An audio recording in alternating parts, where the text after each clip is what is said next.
Hello Indie Game fans, part 2 of the indie games I missed in November includes a number of surprise releases that came out during the Japanese online presentation Indie Live Expo 2, and it's worth going to check that out if you want to see what Japanese developers are making. On top of that, we do have a number of platformers, adventure games and simulation titles in this video.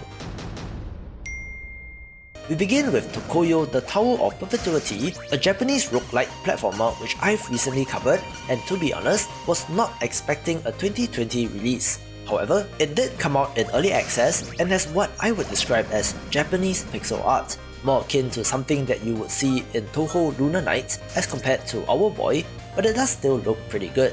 The hook here is that the procedurally generated tower changes on a per day basis, taking the whole daily run concept to the next level, with early access planned for about 6 months.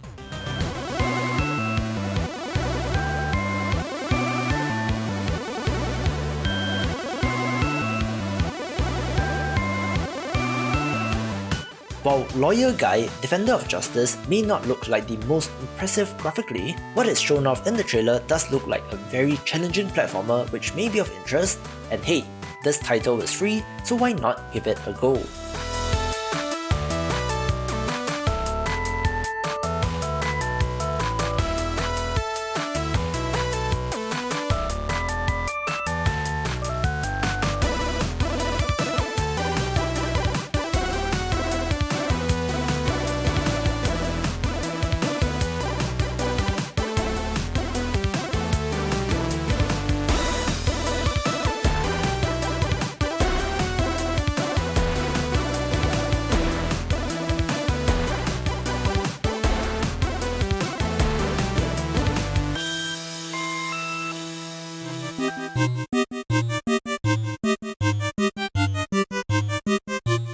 I'm very excited to share The Witch and the 66 Mushrooms with you, since this is another Japanese title released during the expo, and it's a Metroidvania title, which I'm sure will be of interest if you are a fan of this channel, since it's my favorite genre after all.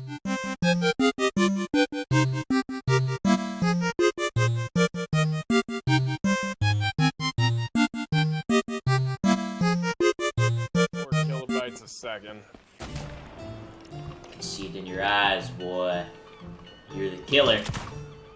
Hey, yo, that's not really nice! I saw which I... Don't do that! Alpha, I just noticed something. What? So, I didn't notice it until now. The success of Among Us will spawn a whole new set of social deduction games, most of which may be terrible, but Stowaway is not one of them. It's a nautical themed entry, pitting sailors against stowaways, where the sailors need to make repairs and keep the ship going, while the stowaway has to kill the crew. It is in early access, with additional roles like the detective planned for, and is one to keep an eye on. It's kind of like a universal thing, right? Yeah. I say we kill him. Yeah. Let's do it. Let's kill him.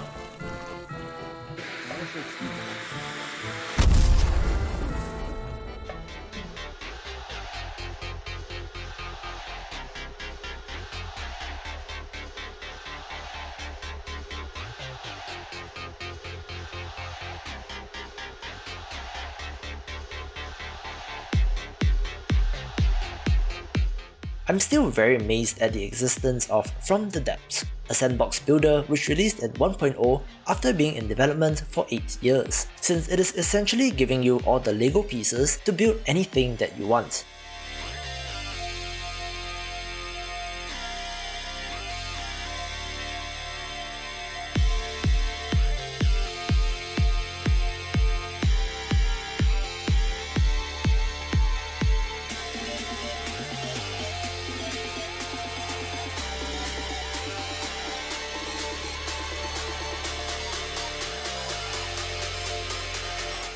Sure, these are formed into weapons of war, from tanks, ships, planes and spacecraft, but the endless possibilities and what the community has come up with is very impressive.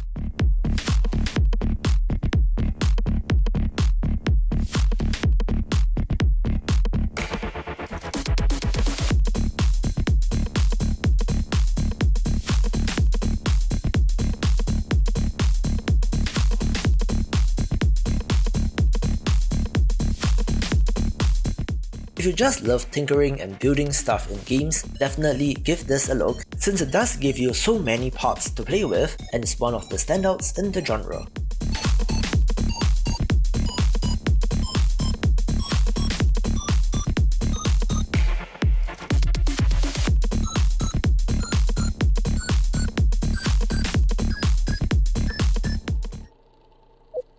Your job is simple. Owner has left the city, so you can get into the house, find a trinket, and get out.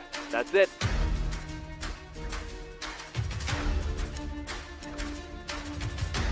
We only have one evening to find our goal. A piece of jewelry called the Heart of Fog.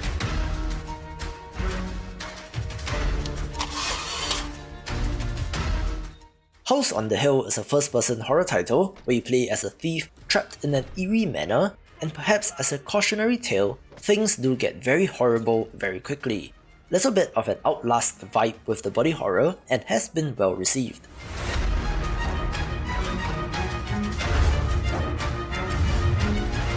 Through that door! Fast!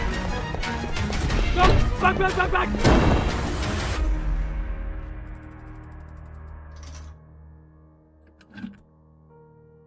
Oh my god.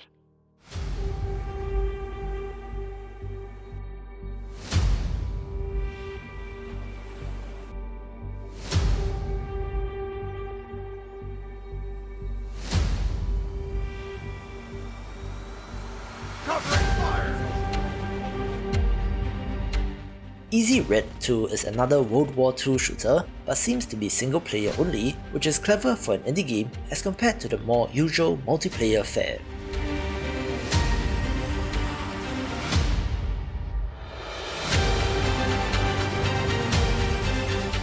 It's certainly a smaller title, but this developer does seem well intentioned, so do check this out if you're not sick of this setting.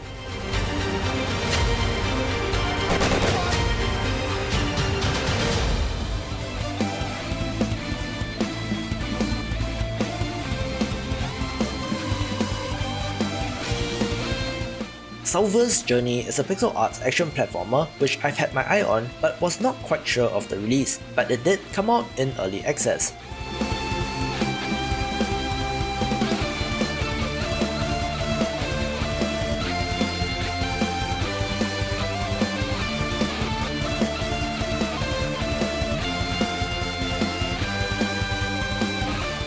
While on paper, this should totally be my jam, there's something just a little bit off which might come down to the visuals and animation, but hopefully the kinks will get worked out in early access. Movement functionality works fine. You, little one, have a very important job to do. I'm counting on you.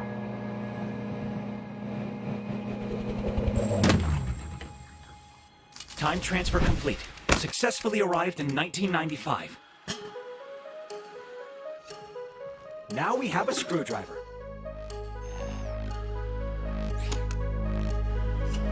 Got it.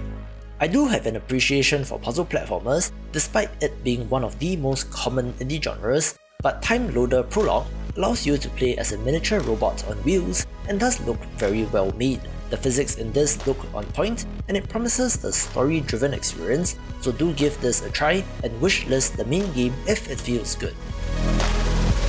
Why does it look so deserted? What's happened here?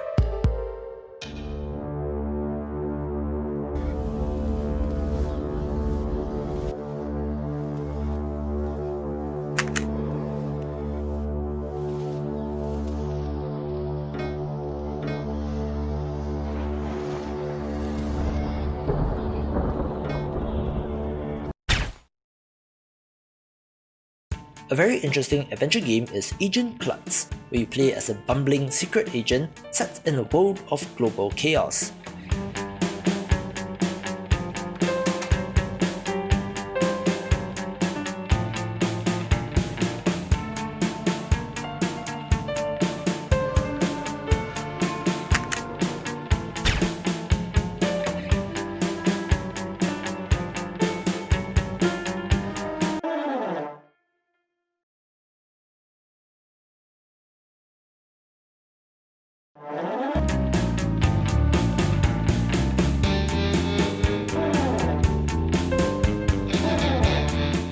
Bond you are not, but I do like the setup. And it does have a pixel art style which works, and add to that rhythm elements, and it could be of interest to you.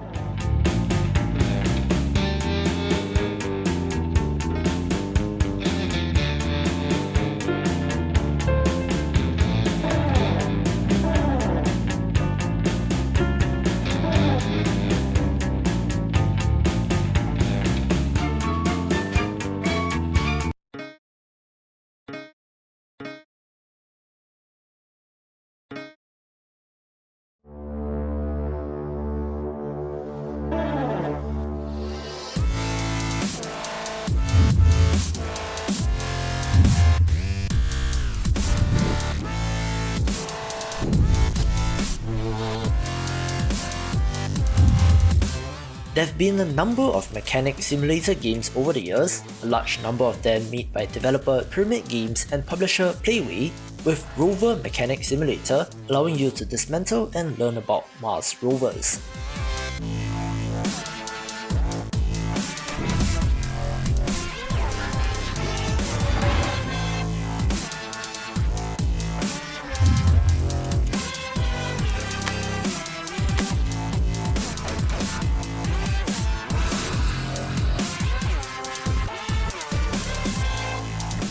I'm not quite sure how accurate these are, but it's for a very specific type of person who loves to tinker with stuff.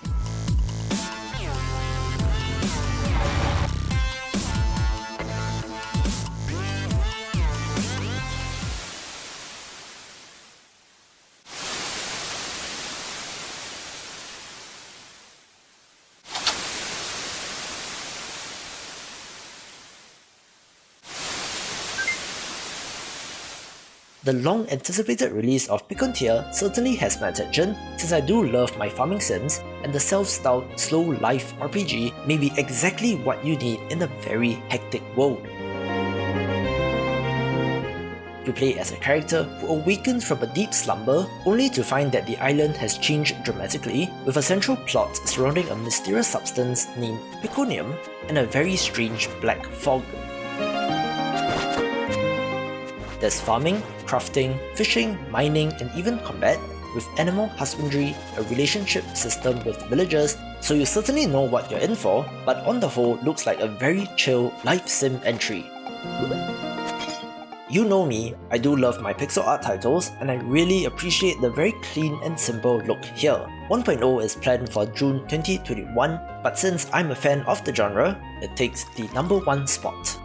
To see more of the big picture, check out these awesome videos, and I will see you after the jump.